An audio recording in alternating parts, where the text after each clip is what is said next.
Hello student, I'm Alok from eLearning. Now I'm going to tell you the second poem of your book, that is An Elementary School Classroom in a Slum by Stephen Spanter. And this is the poem in which the poet wanted to tell about the life of a slum students, the slum children, how they live their lives and how they totally finish their lives in a slum only. एक slum के अंदर एक झुकी झोपड़ी में किस तरीके से बच्चे अपने जीवन को व्यतीत करते हैं वह इस पोएम में स्टीफन स्पैंटर बताना चाहता है and this poem is divided in 4 paragraphs. ये 4 पैराग्राफ्स में पोएम है.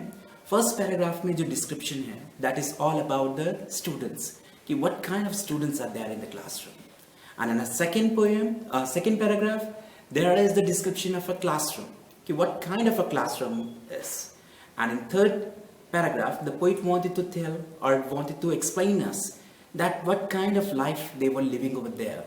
And in the last paragraph, he requests the visitors, the governor and the other persons to bring out these children out of that slum. Now, I'm going to explain you. I hope you will enjoy this poem. Far, far from gusty waves, दूर, बहुत दूर, उन तेज आती हुई लहरों से मिलते हुए उनके चेहरे दिखाई देते हैं. इनके चेहरे उन वेव्स से इसलिए कंपेयर किया गया है क्योंकि वेव्स जो होती हैं उसमें जीवन होता है, लेकिन इन बच्चों की लाइफ नहीं कह सकते.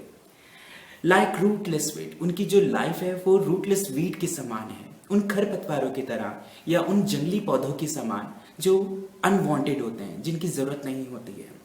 The hair turn round the pallor, उनके जो चेहरे हैं उन पे बाल, रूखे बाल बिखरे पड़े हैं.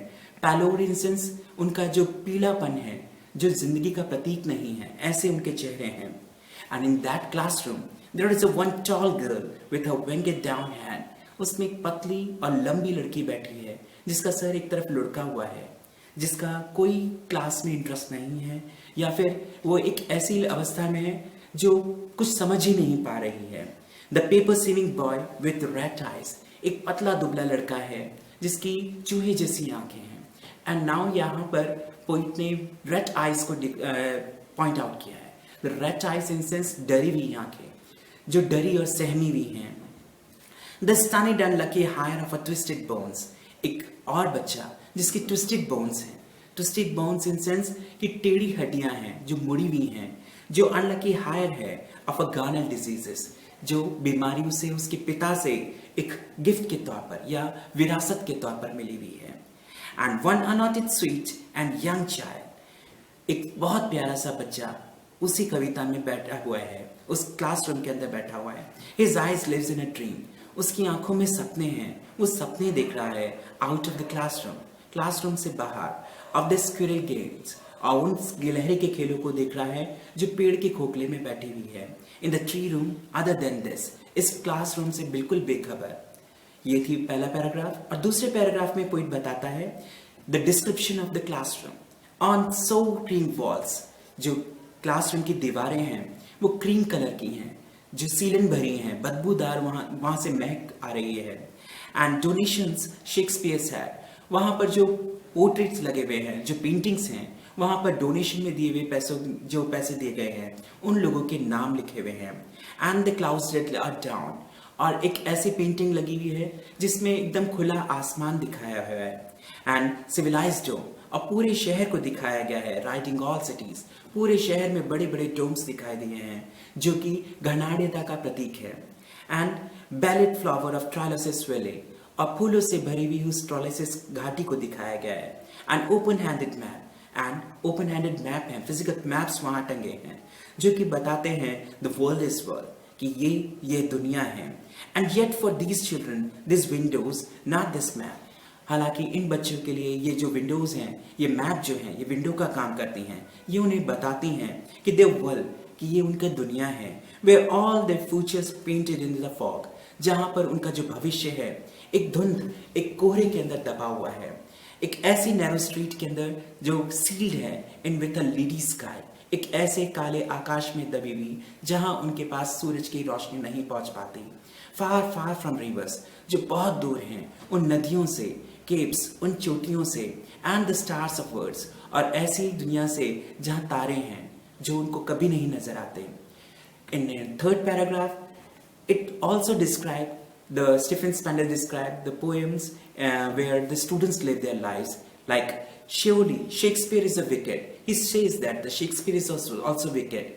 शेक्सपियर को विकेट इसलिए बताया गया है क्योंकि ये एक भद्दा मजाक है उन बच्चों के साथ, क्योंकि क्लासरूम में कोई टीचर नहीं है और Shakespeare is the father of English language, he is the father of language, but still there is no any teacher in the classroom.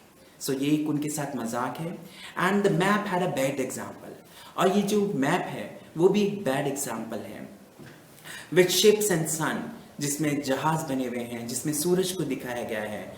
These all make them love tempting them to steal, जिसके जो इनके मन में इनको चुरा लेने की जिज्ञासा उत्पन्न करता है कि वो उनको हासिल करना चाहते हैं.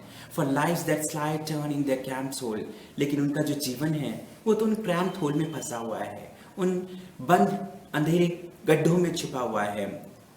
From fog to endless night, जहाँ पर धुंध और कोहरा भरा हुआ है, जो कि endless night के समान है, एक ऐसी रात जो अंतहीन है, जिसका कभी अंत नहीं होगा. On this slag heap, वो तो उस कूड़े के ढेर के ऊपर मौजूद हैं. These childrens, इन बच्चे मौजूद हैं. And with weary skins peeped through by bones, उनकी तो हड्डियां भी उनकी खालों से झाँक रही हैं.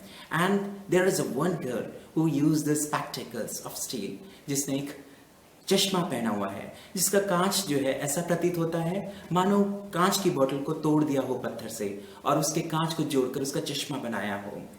With the mended glass like bottle bits on stone, all of their time and space a foggy slum.